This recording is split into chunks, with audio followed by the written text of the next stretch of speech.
A continuación, en Poder 97.1, tu hora informativa. Entrevistas e información para nuestra comunidad. Y ahora con ustedes, Ida Pérez. Buenos días, mi gente de Rochester, y bienvenido a su hora informativa. Mi nombre es Ida Pérez y para mí es un verdadero placer poder estar con ustedes en esta mañana. Su hora informativa es un programa que les trae información importante que esperamos que los inspire a una mejor calidad de vida para usted y su familia. Cubrimos información sobre los campos de salud, educación, empleo, vivienda y muchos otros temas más que nos afectan como persona y como pueblo. Su hora informativa está aquí todos los sábados de 10 a 11 de la mañana y nos alegramos muchísimo de que estén aquí con nosotros en el día de hoy. Hoy tengo dos invitados especiales que le voy a pedir a ellos que se presenten, que nos digan su nombre, de dónde son originalmente y cuánto tiempo llevan aquí en Rochester, y no sé cuál de los dos quiera empezar. Mujeres primero. Okay. Buenos días, mi nombre es Damil Guerrero, vengo del pueblo de Guayama, Puerto Rico, y llevo en Rochester 30 años. Oh, wow, ok. ¿Y qué te trajo aquí a Rochester? Un cambio de vida, creo. Ok. ¿Tenías familia aquí ya o...? Sí, tenía familia. Ok. ¿Y qué trajo tu familia aquí?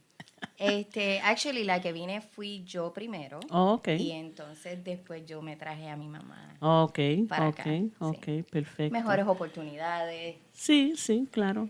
Es casi siempre lo que la gente, ¿verdad? Por la razón por la cual ellos vienen aquí. Pero ¿por qué Rochester en particular? Porque Rochester es un sitio frío, ¿verdad? Y casi siempre la gente de Puerto Rico pues buscan sitios donde son un poquito más calientes. ¿Por qué Rochester en particular? Creo porque tenía la familia aquí, pues era más conveniente para mí. La familia mía me recibió y pues por eso me vine a Rochester. Perfecto. ¿Y tú? Oh, buenos días, Ida, y muchas gracias. Sí, claro. Mi nombre es Armando Carrero, soy original de Ponce, Puerto Rico. Llevo aquí en el área de Rochester desde el 1983. Ok. Perdí hasta la cuenta. ¿Qué te trajo aquí? ¿Qué te trajo a Rochester? Bueno, creo que llegué de forma experimental. Ya había viajado a la ciudad de Nueva York anteriormente, pero vine explorando oportunidades de empleo. Me ubiqué como por aproximadamente 4 años en Avon, New York. Okay, yeah. Luego empecé a conocer la ciudad de Rochester, donde me ubiqué totalmente hasta el día de hoy. Ajá. ¿Y qué te trajo en sí para los Estados Unidos? Creo que fue un cambio radical, querer buscar otras oportunidades. De una forma experimental, diría. Sí. Y mi papá, me acuerdo cuando el principio vino, él estaba en esos pueblitos de Avon, Geneva, Lyons, y trabajaba en los campos. Sí, pues de casualidad vine con un grupo migratorio en aquel entonces para trabajar en lo que se conoce como la General Foods. Oh, ok, sí, claro. Así vinieron mucha gente. Qué bueno. Y te quedaste aquí en Rochester, no aventuraste para ningún otro lugar. Me quedé aquí en Rochester. Luego de un tiempo decidí regresar a la educación. Pude completar mi educación. Encontré oportunidades de empleo aquí en el área, ejerciendo lo que continúo haciendo hasta hoy día. Sí, claro. Y la razón por la cual hago esta pregunta, ¿verdad? Porque mucha gente se quejan de Rochester. Rochester es muy frío, esto, nada. Pero mucha gente también lo hace en su hogar, ¿verdad? Vienen desde lejos y se pertenecen aquí, se quedan aquí, le gustan aquí. Mucha gente le gustan las 4 temporadas, ¿verdad? Aunque a veces sentimos que el invierno es el más largo de todas, pero sabes que hay muchas razones por las cuales la gente escoge a Rochester como su lugar. So me alegro de que estén aquí con nosotros. Y hoy vamos a estar hablando en sí de lo que ustedes hacen diariamente. Y quiero que nos explique y nos diga, ¿verdad?, qué exactamente es coordinación de servicio y por qué es tan importante. Díganos un poquito de su rol, ¿verdad?, entre su agencia y qué es lo que ustedes hacen. Yo trabajo para una agencia que se llama Prime Care Coordination y pues hacemos gestión de atención al hogar, la salud para personas que tienen discapacidad intelectual. Okay. Yo soy una supervisora de los care managers. Okay. Y ese es mi trabajo en la agencia. Okay. ¿Y el tuyo? Bueno, yo trabajo para la coordinación de inscripción, que es donde prácticamente las familias hacen su contacto inicial. Okay. El programa de hogares de salud y cuidado, pues obviamente tiene esos dos componentes, la inscripción inicial y luego promueve lo que es el manejamiento de casos o care management, como le llaman. Sí. ¿Por qué eso es tan importante? ¿Por qué las personas necesitan un care manager, ¿verdad? Alguien que maneje su salud. ¿Por qué eso es importante? Bueno, nosotros sabemos que la población hispana aquí, prácticamente en el área de Rochester, es una población bien amplia. Muchas de nuestras familias tienen personas que conocen o familiares que tienen algún tipo de discapacidad de desarrollo y en muchas ocasiones no tienen muy claro dónde acudir a buscar apoyo o pedir ayuda.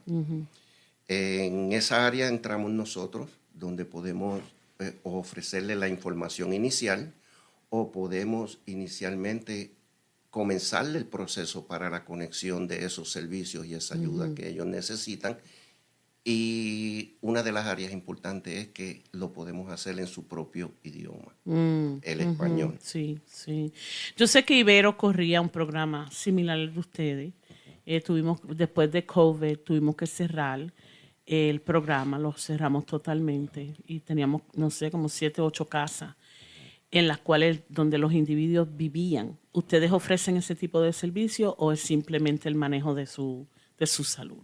Eso no, nosotros como tal no ofrecemos ese servicio. Okay. Ese servicio es un proceso que se tiene que hacer por medio de la oficina de individuos. Estoy tratando de decirlo en español. ¿Lo puede decir en inglés? Ok, OPWDD, Sí, DD, ajá. que es donde comienza el proceso de las casas, de lo que mucha gente lo conocen como un group home. Ajá, exacto. Pero nosotros lo que lo ayudamos es con la asistencia a hacer el referido. Ok. Si es que lo al necesitan. servicio, si es que lo necesitan y así deciden porque todos estos servicios son voluntarios. Ok, sí. Y después que están, suponer si hay un referido, ¿verdad? Tienen un individuo, la familia está buscando donde esa persona viva en un group home. ¿Ustedes continúan con esa persona o dejan de ser ya el case manager de esa persona? No, sí, nosotros continuamos con ellos desde la edad. Usualmente nosotros, en el área de Monroe County, solamente creo que hay 1 o 2 casas para menores de 18 años. Okay. Y entonces casi todas las casas son para personas adultas. Y nosotros nos quedamos con ellos hasta que no quieran el servicio más nada o pasen a buena vida nos quedamos hasta lo último. Ok, porque la razón por la cual hago la pregunta es porque si porque sé que una de las controversias, ¿verdad? Cuando Ibero cerró sus programas era un servicio latino, totalmente latino, son las personas donde iban a vivir, el ambiente era latino, las comidas eran latinas, o sea que ¿sabes? Por lo menos esa parte de su cultura, esos individuos podían pertenecer con eso. Y una de las controversias era, van a cerrar un servicio y no va a haber ya ese servicio para las personas latinas. Pero desafortunadamente, ¿verdad? Lo que pasó con COVID y los pagarés del Estado y todas esas cosas, nos estaba haciendo más mal que bien, como agencia en total, ¿verdad? Entonces, pues, la CEO pues decidió, tenemos que cerrar el programa porque si no, nos va a afectar como agencia en total. Sé que no sé, ¿verdad? Si se han abierto otras casas así, donde quizás el grupo es mayoría latino. So no lo hay. So sí, ya después de Ibero, pues ya no lo ha visto. So entiendo por qué era la controversia, pero en ese caso, pues en particular, teníamos que pensar de la agencia en total y no solamente un solo programa, ¿verdad?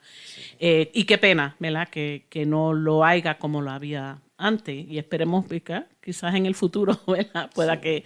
que vuelva a suceder. Porque y dinos por qué es importante, ¿verdad? Que las personas, individuos que necesiten estos servicios, que tengan personas que sean, si son latinos, que las personas que lo están sirviendo también son latinos.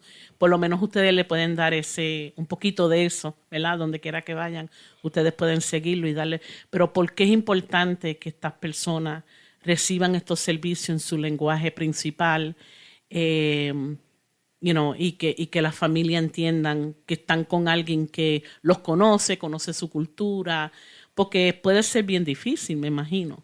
Primeramente, el lenguaje, pues sí. Eso es primordial. Sí, claro. Pues muchas veces ellos van a doctores o oficinas o cualquier programa y no tienen el servicio de interpretación. Sí. Y aunque nosotros no damos servicios de interpretación, nosotros pues usualmente ayudamos a la familia a entender los procesos pues más fáciles.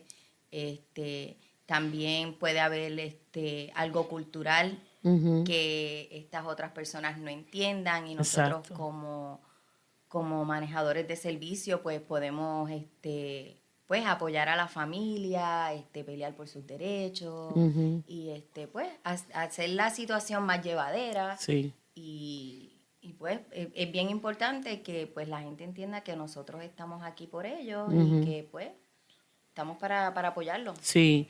Sé que tú dijiste que parte de tu trabajo es cuando las personas se van a inscribir, ¿verdad? Cuando van a registrarse en el programa. Dinos por qué es importante en tu caso, ¿verdad? Que tú puedas hacer eso en el lenguaje primordial de esa persona y cuál es la ventaja, ¿verdad? De tener alguna persona como tú que pueda hacer eso para esa familia. Sí. Ida, yendo un poquito atrás a la pregunta inicial que habías hecho, en el 2018 hubo una transición de Medicaid, donde estos departamentos que la mayoría de nosotros hispanos trabajábamos con Ibero. Yo fui uno de los que estuve con Ibero aproximadamente 18 años y medio. Mi rol en ese entonces era prácticamente eso, el coordinador de inscripción. Sí, claro. Trabajaba en conjunto prácticamente casi con el mismo equipo, Damil y otras de los muchachos. Sí. Darle ese camino abierto a las familias, de que tengan un punto de contacto y que puedan recibir una respuesta en su propio lenguaje, trae como una especie de alivio, donde se pueden sentir más en confianza. Claro. Actualmente, como mencionaste, luego del COVID, ya muchos de nosotros tuvimos que abandonar las oficinas, trabajamos actualmente desde nuestros hogares, pero ejercemos prácticamente la misma conexión,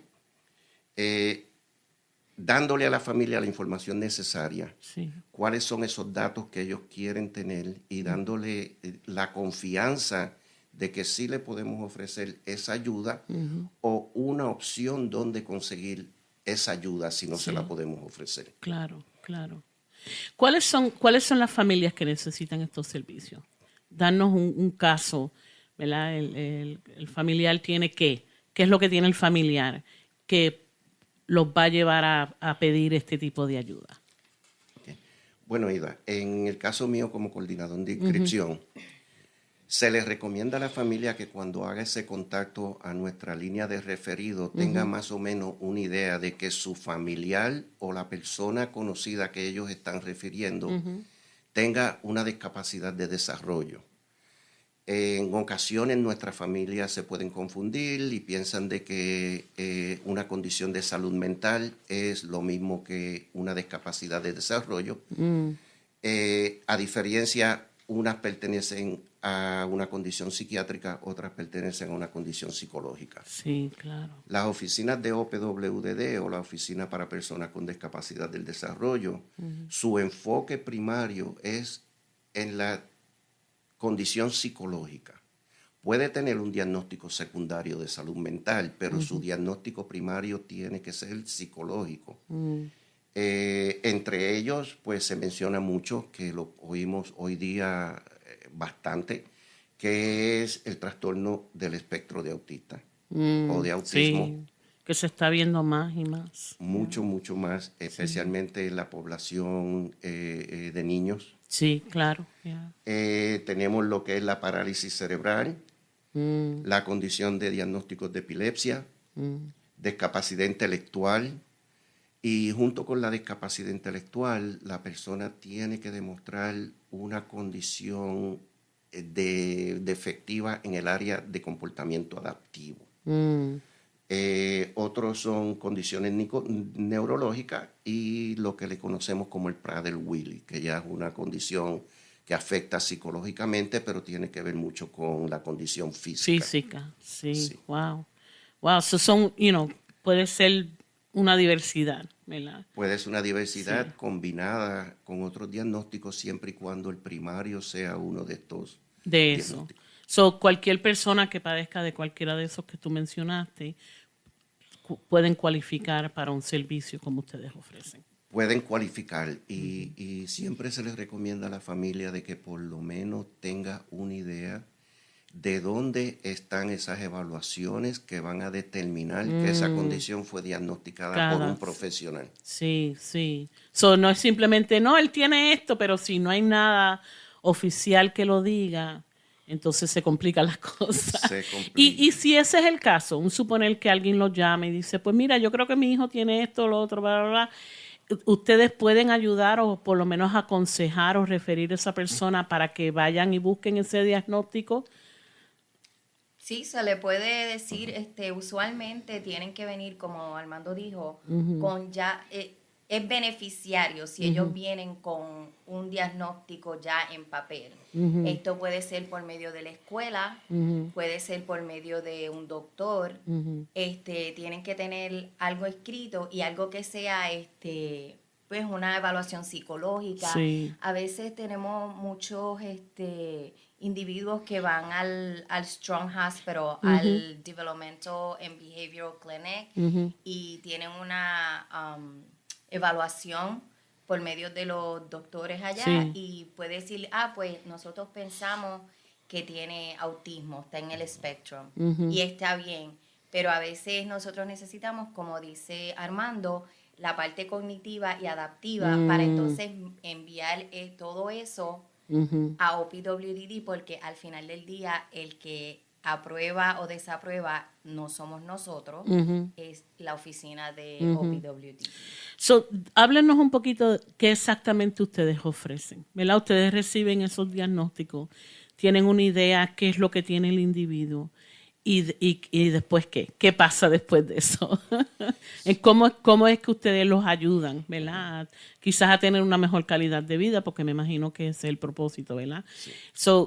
¿Qué exactamente es lo que ustedes hacen con esos individuos? Sí, voy a pasar luego a Damir, que ella es la experta en esa área. Okay.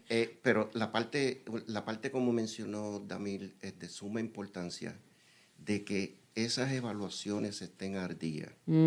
Como coordinador de inscripción, yo puedo asistir la familia a referidos para evaluación, y en muchas ocasiones esos lugares tienen ciertos requisitos que pueden demorar ese proceso. Lamentablemente, cuando esos procesos se demoran, nosotros no podemos tener simplemente un caso durmiente. Tenemos que inactivarlo hasta que las familias nuevamente digan, tengo todo en mano, podemos comenzar. Sí. Luego de que sí podamos completar ese proceso de inscripción, se determinó una elegibilidad, ya entonces es el próximo paso para que la familia pueda tener el manejamiento de casos, que es la parte donde Damir lo ofrece y es la experta en esa área. Armando, ¿cuáles serían algunas cosas que puede detener ese proceso? Danos unos ejemplos de la demora. Sí, en muchas ocasiones directamente relacionado a nuestras familias hispanas, lamentablemente no tenemos conexiones para referir donde le puedan comunicar directamente o responder directamente en el lenguaje español. Estos referidos sí pueden ofrecerle un intérprete, porque por ley Sí. se requiere, pero en ocasiones el temor de la familia cuando hacen ese contacto directo y las respuestas en inglés no dan el próximo paso de hacer la cita o darle seguimiento a la cita. Entiendo. En esa área, siempre que podemos colaborar, lo hacemos. Si la familia regresa, me dice, Armando, tuve esta situación, no pude comunicarme, nosotros pues damos ese paso y tratamos de hacer la conexión, hacer la cita y que la familia pueda dar ese seguimiento. Claro. Yo creo que ese es el reto más grande. Más grande, sí. En cuestión de, porque he oído, por ejemplo, hablaron anteriormente de los niños y he oído familias, nosotros mismos, ¿verdad? En el Centro de Niños de Ibero hemos referido familia a hacer evaluaciones a los niños y la espera es de 6 meses. Ha habido casos así donde no es que una cosa ni la otra, simplemente que hay una lista de espera. Exactamente, Ida, es una lista de espera, especialmente las unidades de desarrollo y comportamiento en el área de Rochester son pocas, diría yo, para la cantidad de necesidad Sí, que de hay. qué necesidad que hay. Y se demora meses y meses en poder hacer ese tipo de evaluación. Sí. Aparte de que la familia necesita tener su referido inicial tal vez de un pediatra, completar el proceso de intake o de Sí, inscripción sí. con la unidad para luego puedan obtener esa cita. Muchas de las evaluaciones con gran demora, entre ellas son las de unidad de comportamiento y las que en ocasiones lamentablemente necesitamos adelantos en las evaluaciones psicológicas que son dadas a través del Departamento de Educación Sí. Especial. Lo cual también se atrasan. Se atrasan por la cantidad de necesidad que hay. Sí. Ya, eso es un problema que no sé cómo lo vamos a resolver. Y es un problema que ya tenía sus dificultades antes de COVID y siento que después de COVID se puso hasta peor porque muchas de esas personas que ofrecían el servicio, ¿verdad? de educación especial o lo que fuese, muchas de esas personas se fueron a hacer otras cosas por lo de COVID. Y tenemos un shortage, ¿verdad? No tenemos suficiente terapista aquí en el condado de Monroe para servir a todos los niños que necesitamos. Y vamos a hablar un poquito más de eso un poquito más después, porque estoy curiosa de cómo ustedes si sirven a los niños o no, y cómo sería eso. Pero dinos un poquito de ¿verdad? ¿Cuál es el rol que ustedes toman con los individuos para ayudarlos a tener una mejor calidad de vida? Algo bien importante que yo quiero reiterar es que ellos pueden entrar a temprana edad y OPWDD, si le da la elegibilidad, ellos entran como algo temporero. Y a sus 8 años pasamos el proceso para que le den entonces la permanencia permanente, la elegibilidad permanente. Y entonces ahí, pues a veces tenemos un poco de dificultad en los procesos de psicología, de las evaluaciones psicológicas, porque tienen que pasar por el mismo proceso que ya pasaron con Armando. Primeramente, tienen que volver a pasarlo. Si la persona entra a los 6, 7 años, ya usualmente ya a los 8 tenemos que volver. A veces, es como volverlo a evaluar. A veces se la dan, pero a veces lo que le dan es como una temporera por 6 meses o algo así. Entonces, una vez Armando pasa los casos a los trabajadores de caso, entonces nosotros tenemos que volver con el mismo proceso que muchas veces las personas no entienden. Y se frustran. Pero ¿por qué tengo que hacer eso de nuevo si ya lo hice y ya está doctorizado? Entonces, esos son procesos que nosotros no podemos evitar porque son procesos que ya están dictados por el Estado. Sí, ¿okay? sí. Entonces, la otra parte ahí que es un poco difícil es que si usamos por ejemplo, una evaluación psicológica del 2020, cuando vamos a suponer 2 años después tenemos que volver al proceso, usualmente yo no puedo usar Lo del 2020. Lo del 2020, eso ahí tengo que volver a la escuela, volver a pedir otra evaluación psicológica. Wow. Entonces, esos son procesos que se tardan. Ujú. Una vez ellos tienen la elegibilidad temporera, no es que OPWDD le va a quitar los servicios, pero ahora mismo lo que hacen es que nosotros tenemos que pedir una extensión para entonces poder recolectar todos esos documentos necesitados para que le puedan dar la permanencia. Y de para los que no servicios. dejen las familias sin servicios ninguno, Exacto. porque si tienen que esperar y hacer la nueva evaluación y tienen que esperar y se tarda y lo que sea, faltan la cita, ahora hay que hacer otra, lo que sea, esa familia va a estar sin servicios ninguno. Una cosa que cuando ellos vienen y nos los asignan a nosotros, las personas deben de entender que es un proceso. No porque terminaron con Armando en la inscripción, quiere decir que ahora nosotros comenzamos a trabajar rápidamente con ellos. Claro. Hay un proceso de 3 meses donde nosotros tenemos que visitar a la familia, tenemos 60 días para visitar a la familia, un montón de documentos que firmar y hay algo que se llama el life plan. Y el life plan es como una hoja de vida explicando las cosas que el individuo, el niño o el adulto, sus metas, sus logros, cosas que le gustan, cosas, es todo basado en ellos. En ellos, ¿Okay? sí, claro. Una vez nosotros tenemos todo eso, nosotros comenzamos el proceso de acuerdo a esa hoja de vida, qué servicios nosotros le podemos ofrecer a ellos para poder lograr eso que esa persona está buscando. Para los niños es un poco más difícil porque si tienes un niño de 3, 4 años, pues se nos hace un poquito más difícil porque nosotros tenemos servicios como Community Rehabilitation, donde una persona va a la casa a enseñarle cosas al individuo.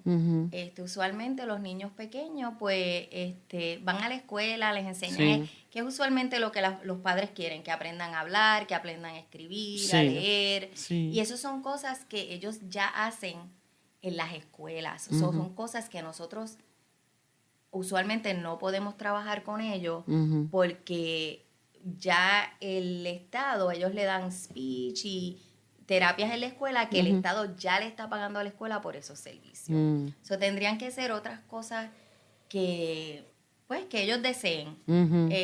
Tenemos los Day Hub, que Ibero tiene uno, y eso usualmente es para las personas ya cuando se gradúan de las escuelas públicas a sus 18, 21 años, usualmente 21,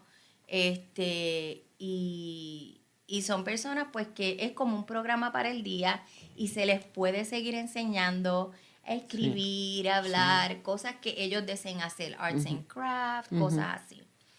Tenemos los group homes que se les puede ayudar con un referido, si la persona así lo decide.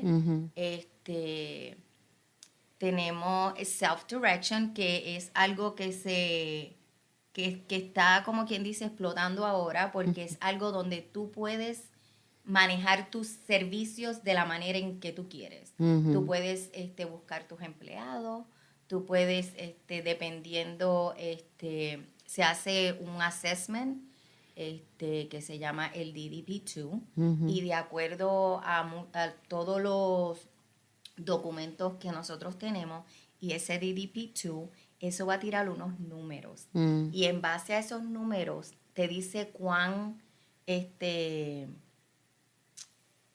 cuánta necesidad o menos necesidad tú tienes para hacer tus cosas diarias, para estar afuera en la comunidad. Y entonces, de acuerdo a esos números, cuando nosotros pedimos el servicio OPWDD, pues entonces ellos te asignan un budget y de acuerdo a ese budget, esos son los servicios que tú puedes pedir y se te puede asignar.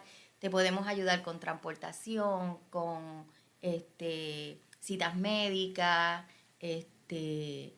ahí te podemos ayudar con referidos a programas como what is it, Big Brother, Ajá, Big Sister, sí, whatever. ajá, sí. Cosas Un así. acompañante. Exacto, sí. un acompañante. So, nosotros usamos todos los resources que hay en la comunidad. Te podemos ayudar con food stamp y renta. Pero la gente tiene que entender que estos programas todos son basados en lo que la agencia tenga de dinero y que estos dineros a veces se gastan para el final del año, no tienen, para los médicos pues pueden haber listas de espera grandísimas. Ahora mismo, por ejemplo, dentista, el Eastman, que es usualmente uno de los sitios que usamos, la lista de espera es de 1 año o 2 años, que es bien difícil. Entonces, si podemos, por ejemplo, los managers hacer una cita y la pierdes, entonces no podemos volver a sacarte otra cita porque no te van a aceptar. Eso es bien importante que cuando los care managers están ayudando a las familias cooperen. Sí, me imagino. Y nos digan, tú sabes, la necesidad, pero que sigan. Porque a veces nosotros hacemos mucho, ¿cómo se dice eso? Trabajamos mucho con una área y después la familia, como dice Armando, por el lenguaje o tienen miedo de hacer algo, en vez de comunicarnos eso a nosotros, como que se paran y paran los procesos. Y al parar el proceso ahí pueden perder todo, lo que han hecho hasta este momento. Perdemos todo. Sí. Son ¿verdad? Un manejo un poquito complejo. Es bien complejo porque si no lo sigues a la letra, si no haces lo que tienes que hacer, si no tienes lo que necesitas, pues puede tumbar los servicios completos para esa persona. Sí. ¿Querías añadir algo, Armando? Sí, el propósito primordial, diría yo, del manejamiento de casos es de tratar de promover la independencia a la familia y que el individuo pueda desarrollar, si es todo posible, ese tipo de independencia, de autocuidado, mantener un estado de salud, darle seguimiento a sus citas. Es lo primordial. Todos los procesos a través de las oficinas para personas con discapacidades o el OPWDD requieren de un proceso de elegibilidad. No son automáticamente otorgados. Digamos que una familia dice, necesito respite, que es una especie de autocuidado para un niño.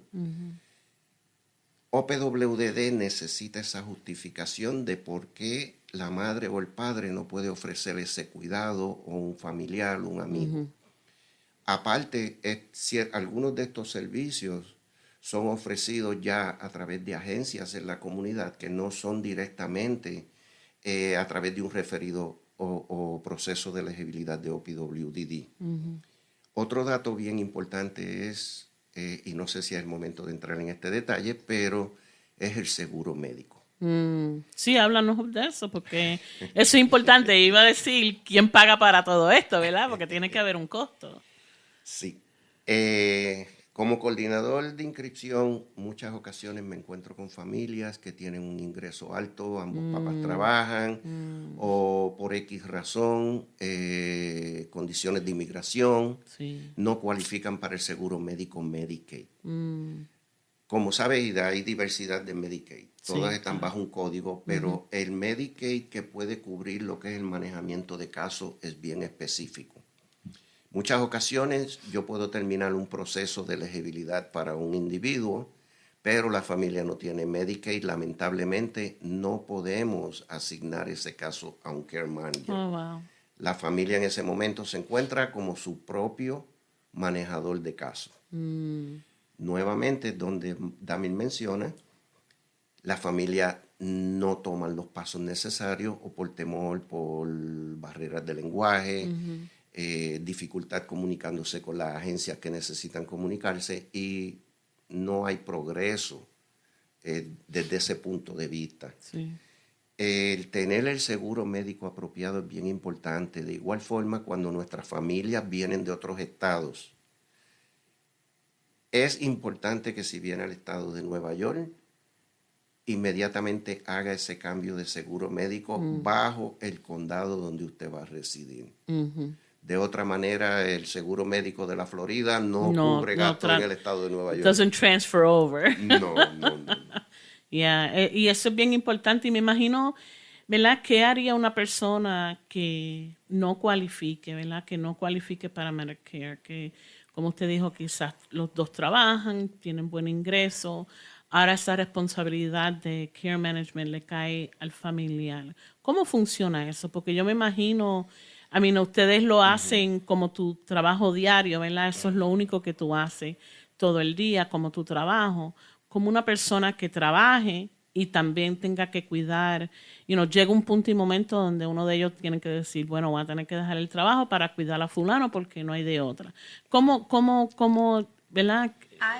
Porque yo me imagino que ahí sería bien difícil y me imagino que hay mucha gente así, ¿verdad? Que ahora dicen, caramba, no tenemos a nadie que nos pueda ayudar, los dos trabajamos. Hay agencias que no están regidas por OPWD, Okay, que dan okay. más o menos los mismos servicios. Okay. Obviamente, pues no está, ¿cómo se dice eso? No está para las personas que tienen intellectual disability, problemas cognitivos, pero sí hay health homes que más o menos te dan la ayuda de pues servicio de manejo, que no necesariamente se rigen por OPWD. Sí, Pero los pediatras usualmente tienen, las oficinas de pediatría usualmente tienen, por ejemplo, el Strong y RGH, que son las oficinas pediátricas más grandes. Ellos tienen sus case managers y ellos pueden hacer, no todo obviamente porque no le van a dar los mismos servicios de ComHab, DayHab y esas cosas, pero les pueden ayudar en otras áreas. Tienen también las oficinas pediátricas privadas, tienen trabajadores sociales, ellos también tienen los resources. No se me había ocurrido eso. Porque me imagino que sería bien difícil. Dinos un poquito cómo sería tu día, ¿verdad? Danos un ejemplo de un caso. ¿Cómo sería tu día? ¿Qué es lo que haces con el individuo y con la familia como parte de tu trabajo? Yo soy supervisora. Yo estoy a cargo de 6. Tú quizás exactamente no lo hagas, pero tus empleados bajo de ti. Sí, pero ahora mismo tengo un par de casos porque a veces uno se encariña con las familias y pues uno pide quedarse con un caso, 2 casos. Yo tengo ahora mismo como 5 o 6 casos bajo mi tutela. Y pues yo los llamo mensualmente, verifico que estén bien, que no necesiten nada, si han ido al doctor, qué pasó, si ellos van al hospital, a nosotros nos llega una alerta como que ellos si son adultos. Lo que tengo ahora mismo son adultos. Nos llega una alerta como que ellos fueron a un urgent care, un emergency, si los admiten, todo eso nos llega a nosotros. Entonces, pues yo llamo a la familia a ver qué pasó, hay algo que yo te pueda ayudar, hay que hacer una cita, hay que hacer transportación, me asesoro de que el Medicaid, si hay que hacer recertificación, que ellos la hagan y la envíen a tiempo. Usualmente yo personalmente saco una copia, la guardo en el file por si acaso la oficina de DSS te dice nosotros no recibimos o nada, o la perdimos, pues yo les puedo enviar la copia. Estamos pendientes que si por ejemplo es un adulto y tiene la capacidad de trabajar, que ellos envíen esos earnings al Seguro Social para que no les afecte. Verificamos muchas cosas, entonces pues estamos así todos los meses bregando, si necesitan mental health, buscamos un sitio donde puedan ir, o si hay walk-ins o hay que hacer cita, y buscamos un círculo, verificamos cuál es el círculo de apoyo de esta familia o de este individuo como tal, y pues bregamos con todas las situaciones que vengan al azar, porque a veces la persona puede ser una persona estable y a veces la persona pues puede dar un poquitito más de trabajo, y entonces pues tenemos que bregar con las situaciones como lleguen. Y eso es lo que hacemos con ellos. Veo que tienen muchos servicios para el individuo, ¿verdad? Para las personas que tienen la necesidad.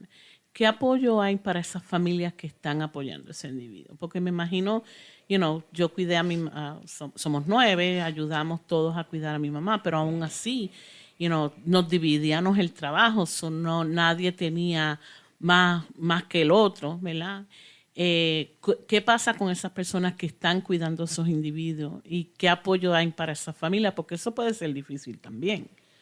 Hay algunas agencias, bien pocas, donde ellos dan clases, donde te puede dar, enseñar cómo manejar la situación, te enseñan destrezas nuevas, pero son muy pocas. Creo que maybe 2 o 3. Oh, wow.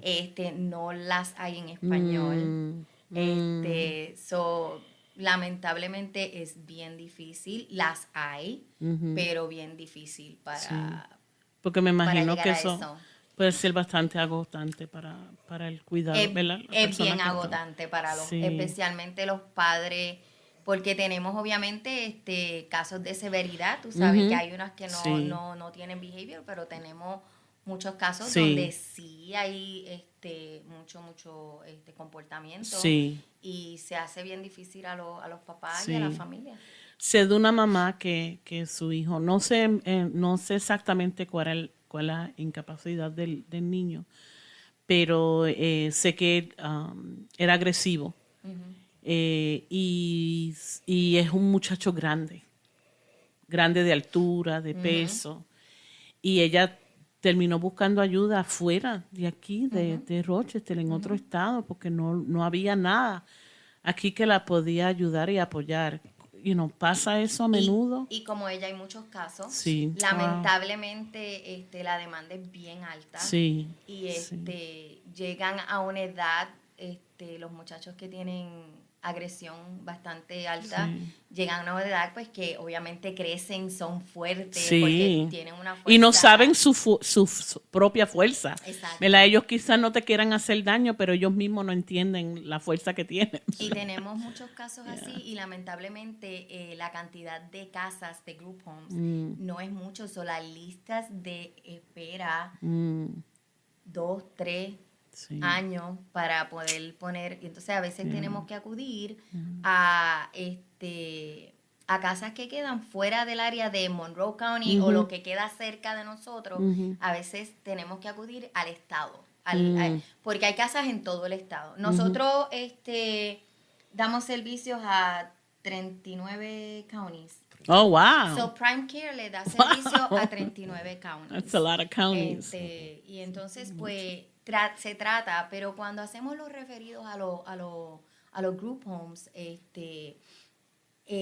muchas de las veces las familias quieren su individuo cerca de ellos. Sí, claro, ¿Okay? claro. Y entonces pues eso lo hace más difícil. Más difícil, sí, porque claro. las casas que están en Monroe County ya están llenas. So, a menos que alguien lo saquen o alguien fallece o alguien va a lo que nosotros le llamamos en el eligible setting, que viene siendo un nursing home o un hospital, una casa de cuidado más agudo que tenga, que viene siendo médico, porque no todas las casas tienen estos servicios. Exacto, sí. Y entonces pues se hace mucho más difícil. Entonces cuando nosotros hacemos los referidos a las casas, esto también tiene unas categorías. So OPWDD tiene unas categorías dependiendo cómo es el caso, si estás en emergency need, si estás en substantial need, o si el need es que simplemente tú quieres poner la persona en un group home, pues entonces eso varía los chances de dónde estás en la lista para entrar a los group homes. Claro. Wow, bien complejo. ¿Se está haciendo algo para ayudar eso con las listas de espera, con los hogares? ¿Y qué se requiere para hacer algo así? Ay, Ida, esa es una pregunta. Buena pregunta, ¿verdad? Sí, porque sabemos que todo depende de qué fondos hay disponibles. Muchos de estos fondos dependen de fondos federales, fondos estatales. Lo cual no son fáciles de navegar, porque nada estatal es fácil. Nunca lo ha sido y ahora es peor, Sí. ¿verdad? Nunca lo ha sido y ahora es peor. Y lamentablemente no vemos el incremento de estos servicios. En muchas ocasiones lo que vemos es que hay reducción debido al costo de vida o Sí, lo que claro, esté pasando. claro. Lo cual hace retante el trabajo del manejador de caso Sí, claro. para poder referir y poder garantizarle su ubicación en el momento necesario. En mi área, de igual forma, como Dami le estaba mencionando, tenemos familias que tienen seres queridos en el proceso de inscripción, donde tienen comportamientos un poquito retantes, y en ocasiones bastante retantes, y su meta es poder conseguir una ubicación en uno de estos hogares o conseguir algún tipo de terapia, algún tipo de servicio que alivie esto. Lamentablemente, la persona todavía no ha completado ese proceso de inscripción, no se le puede ofrecer el servicio, entonces la familia depende de esa llamada al 911, lo que le llaman el arresto de salud mental, donde luego el individuo termina regresando a la casa y el ciclo se vuelve a repetir. suceder. Yeah. ¿Me entiendí? Sí. Es un área que yo creo que podría mejorar mucho. Sí, claro, claro. ¿A qué edad empiezan?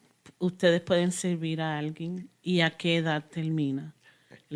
Tienen un age group ahí donde sí, dinos de eso. Sí. Bueno, OPWD nos permite comenzar a trabajar con un niño inmediatamente que ya está lo que le llaman aging out o haciendo esa transición de intervención temprana a pre-kinder. Okay. No nos permite trabajar antes porque ya intervención temprana está Sí, proveyendo esos so servicios. early intervention. Exacto. En ocasiones los tomamos de la edad de 3 años, 3 años y medio, 4 años en adelante. Cuando van para preschool. Preschool. En ese momento, pues obviamente necesitamos colectar ambas documentaciones de intervención temprana y las nuevas evaluaciones de preschool, de preescolar. Sí. Eso es lo más temprano. Servicios, una vez que son determinados elegibles permanentes, como mencionó Damil, después de la segunda reelegibilidad, después de los 8 años, por el resto de su vida. Oh, wow. Wow. Sí. Pero el diagnóstico tiene que ser, por ejemplo, si una persona se muda de Puerto Rico para acá y quiere servicio y tienen 18, 19 años, ellos todavía pueden aplicar, ya que el diagnóstico tiene que ser antes de los 22 años. No puede ser 22 años y un día. Tiene que ser al 22 años. Si no han sido diagnosticados antes de los 22 años, y puede ser que tengan un diagnóstico, pero nunca fueron al doctor, no es formal, pues entonces ya a los 22 años para adelante nosotros ya no son elegibles. Oh, wow. No importa si te hacen la elegibilidad a los 30 años. El diagnóstico. El diagnóstico, tiene que ser más o menos desde los 3, Yikes. 4 años hasta los 22 diagnosticados. Ahora bien, si ellos vienen de Puerto Rico con un diagnóstico y con papeles que prueban a los 30 años, pues entonces ellos sí pueden... Okay. Pero no importa de dónde vengan, tienen que ser diagnosticados antes del 22 años. Yes. Correcto. Wow. En verdad, eso es bien importante, ¿verdad? Que las familias lo sepan. Porque he visto casos en el cual las familias se niegan a aceptar de que al niño le pasa algo. ¿Verdad? Y pasa todo ese tiempo y no es hasta que llegan adultos, porque según van creciendo, y lo he visto, ¿verdad? Lo he visto hasta en mi misma familia, que cuando ya están mucho más grandes, mucho, como habíamos dicho anteriormente, quizás más agresivos, fuera de control, ¿verdad? Porque cuando niño, pues por más agresivo uno algo lo puede controlar, pero cuando llegan adultos es bien difícil. Cuando tienen un meltdown o algo así, o se ponen agresivos, o le quieren dar a uno, o se quieren ir de la casa, o lo que sea, se le hace un poquito más difícil. Eso es bien importante y sé que, trabajando 20 años con niños, acabo de retirarme de aquí del centro de Ibero, en Ibero nada más 20 años y 17 años anterior de eso, trabajando con niños, sé que es bien difícil para algunas personas aceptar, ¿verdad?, de que algo sucede con su niño. Y he visto y he tenido familia que le he dicho, mira, como en el caso en Ibero, pues tenían las mismas maestras por los primeros 3 años y los papás se negaban y se negaban y se negaban. Y yo decía, mira, cuando ese niño pase de infants and toddlers y va para preschool, si sale con lo mismo, porque nosotros le hacíamos unas evaluaciones breves, pero nos daba más o menos una idea, ¿verdad? Y después uno llevando tanto tiempo haciendo, uno sabía y las maestras sabían, aquí hay algo. Y yo decía, cuando vaya para eligibility otra vez y sale lo mismo, le hacemos los mismos assessment y sale lo mismo, ya es una indicación de que algo sí está pasando. Y tenemos que aceptarlo. Y siempre esa era la conversación más difícil de tener con familias que se negaban. Y tuvo unos cuantos, tengo que admitirlo, por lo menos 5 o 6, que se fueron sin diagnosticarlo, porque los papás se negaban y se negaban y se negaban. Entonces, si tú dejas pasar ese tiempo, no sabía, ¿verdad?, que había un cutoff de 22 años, pero imagínate que tu niño llega a 22 y que tú, por negarte, no le has buscado la ayuda que necesita. Ahora está más grande, está más fuerte, está más agresivo y no ha aprendido las destrezas que necesita para poder vivir una vida con un poquito más de calidad y un poquito más de independencia, ¿verdad? Porque eso es lo más que la gente busca, que se bañen sin tener que decirle, mira, vete a bañarte, ¿verdad? Que se tomen sus medicamentos, cosas sencillas, pero que pueden serse bien difícil cuando estás bregando con eso día a día. So, me alegro de que hayas compartido eso, porque yo no sabía eso. Yo no sabía que para poder recibir estos tipos de servicios había un cutoff. So, bien importante, especialmente con las familias que ya están viendo algo con sus niños más pequeños, que hagan todo lo posible de buscarle ese diagnóstico, porque y usualmente si una persona usualmente ya cuando están en la escuela es un poquito más fácil porque las maestras pues obviamente los están viendo todo el día y ellos empiezan a hacer sus referidos, hablan con los papás y los pueden evaluar en la escuela. Ya cuando están un poquito más pequeños pues es un poquito más difícil para aceptar y eso, pero ya usualmente cuando entran a primer grado, que ya las cosas empiezan a ponerse un poquito más difícil cuando viene... Lo cual me da miedo, esa parte también me da miedo, porque por lo menos en el centro de nosotros nunca hemos votado a un niño por su comportamiento. Lo hemos referido y lo hemos movido para donde le corresponde, que pueda recibir su ayuda principal, pero en el distrito pueda que lo saquen, ¿verdad? Pueda que lo saquen. Espero que no, ¿verdad? Pero eso puede suceder. Entonces no queremos, ¿verdad?, que un niño en primer grado o en kinder tengan esa experiencia. Por sus comportamientos y sus cosas. Y volvemos a lo mismo, una vez llegan a la escuela y ellos empiezan a tener problemas educativos, porque no necesariamente es comportamiento. Sí, exacto. Tienen que tener problemas cognitivos, tienen que tener en otras áreas, no solamente en el comportamiento, porque OPWDD no es basado solamente, nosotros hemos tenido niños que han venido con ADHD, ellos si no tienen usualmente otro diagnóstico, eso no es suficiente. The learning disability or speech. Tienen que tener otros componentes para poder cualificar. Sí. Y pues entonces en la escuela es bien importante que la mamá advocate para sus niños, para que los evalúen, y entonces ahí pueden empezar el proceso de... Y quiero enfatizar en eso también porque nadie tiene mejor voz para su niño que los padres. Si los padres en sí abogan por sus hijos, tienen más posibilidades de que... Obviamente es bueno recibir ayuda como la de ustedes, ¿verdad? Pero la voz del padre es la más que lleva peso. Y es bien importante que los papás ¿verdad?, no se detengan o no le dé miedo, que puedan abogar por sus niños y demandar todo lo que le corresponde, todos sus derechos, porque muchos papás a veces se sienten intimidados y no le da miedo y no lo hacen, pero por sus niños tienen que hacerlo, y especialmente si hay ¿verdad?, una edad donde ya no van a cualificar para nada si no lo hacen a tiempo. Ya. Dinos cómo se pueden comunicar con ustedes, dónde pueden llamar, qué tienen que hacer, si es que necesitan. Y me imagino que ustedes están, a pesar de que no es un mundo perfecto, ¿verdad? No tienen todos los servicios que ustedes quisieran para los individuos, pero están buscando casos para poder servir en nuestra comunidad. So, dinos cómo se pueden comunicar con ustedes. Sí, Ida, tenemos una línea de referidos directa Okay. donde se prefiere que sea el contacto inicial. Es el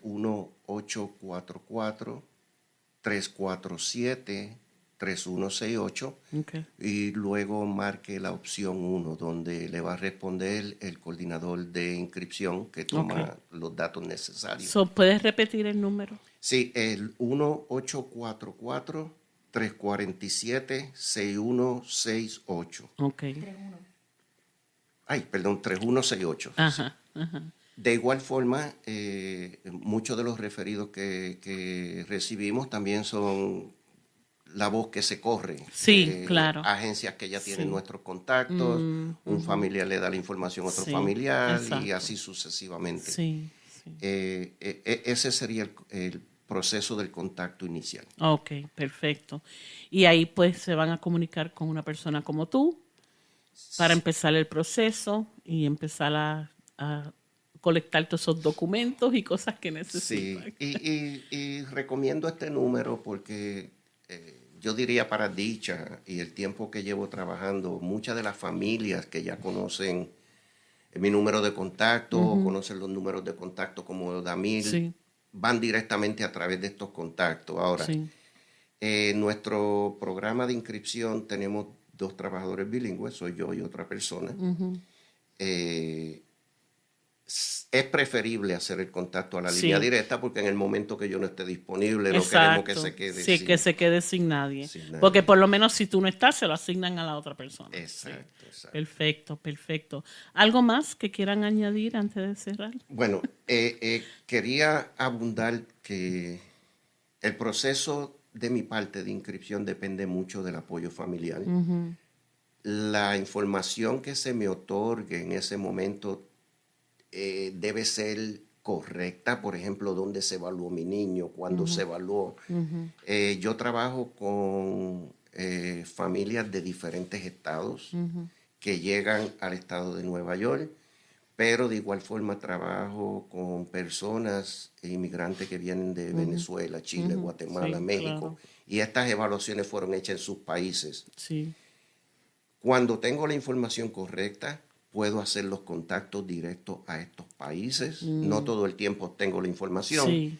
pero una recomendación que yo le doy a toda familia, especialmente nuestras familias hispanas, es que si usted viene de otro estado o de otro país, con una persona, un niño con discapacidad, traiga consigo toda Todo. la documentación posible que pueda traer. Es Sí, bien importante. Es bien importante, pues eso va a ayudar con el proceso. Cierto. Yo también quiero decir que de la misma manera de cuando ellos vienen al estado de nosotros, traigan toda su documentación. Los servicios ofrecidos por OPWDD no son transferibles a otro estado. So, si la persona Tienen que decide empezar de nuevo. Sí. irse a Florida o a Carolina Sí, del Norte sí. o del Sur, aquí se terminan el servicio y ellos tienen que buscar, pues obviamente, la oficina de discapacidad en ese estado y empezar el proceso De de nuevo, nuevo. Y cuando viren para atrás, si viran, Tienen tienen que comenzar de nuevo cero. otra vez. Sí. Que eso muchas veces Sí. las familias no entienden y se creen que Sí. pues ya tienen el servicio Sí, aquí sí. y se puede Ya. transferir. No Ya. hay transferencia. Sí. So, tienen que mantenerse estables. Pero si ellos quieren moverse de, por ejemplo, nosotros tenemos 5 divisiones grandes. Servimos 39 condados. Pero tenemos lo que nosotros le decimos Finger Lake, Western, Central, Mohawk y Southern Tier. So tenemos 5. So, por ejemplo, si alguien está en Monroe County o está bajo Finger Lakes y se quieren ir a Buffalo, ellos podemos transferir el caso de Finger Lake a Buffalo porque entonces ellos se moverían de la oficina de una Finger Lake oficina para la al otra. Western. Sí, entiendo. Es lo mismo para Central si se van para Binghamton. Después que nosotros servamos ese condado, se le puede asignar a esa oficina. Yeah. Si se sale de los 39 condados que nosotros servimos, entonces ahí, todavía se puede transferir, pero ellos tienen que buscar la agencia que ellos van a trabajar, porque como quiera están debajo del estado de Nueva York. So, todavía se puede transferir de cierta manera a esa otra agencia para seguir dándole los servicios y que los servicios no se interrumpan. Claro, claro. Bueno. Gracias a los dos por estar con nosotros aquí. Se nos fue ya la hora. Gracias. Me gusta terminar el programa preguntando si hay un refrán o un dicho que escucharon cuando se criaban, rapidito, si tienen uno que quieran compartir. Oh, seguro. Siempre en mi casa mi abuela decía, haz bien sin mirar aquí. Así decía mi mamá también. Ese es mi refrán favorito. ¿Y tú? El mío es todo lo puedo en Cristo que me fortalece. Sí, cuando tengo situaciones sí. difíciles, por Mucha ahí gente me pego. dice eso también. Sí. Gracias a los dos por estar aquí con nosotros en el día de hoy. Se lo agradecemos muchísimo. Gracias a todos por acompañarnos en esta mañana. Lo esperamos nuevamente el próximo sábado de 10 a 11 de la mañana en Poder 97.1 FM, la única estación radial latina con dueños y operados por latinos, por la comunidad, para la comunidad. Esto ha sido su hora informativa, trayendo la información importante que nos inspira a una mejor calidad de vida. Que pasen una linda semana. Hasta la próxima, mi gente.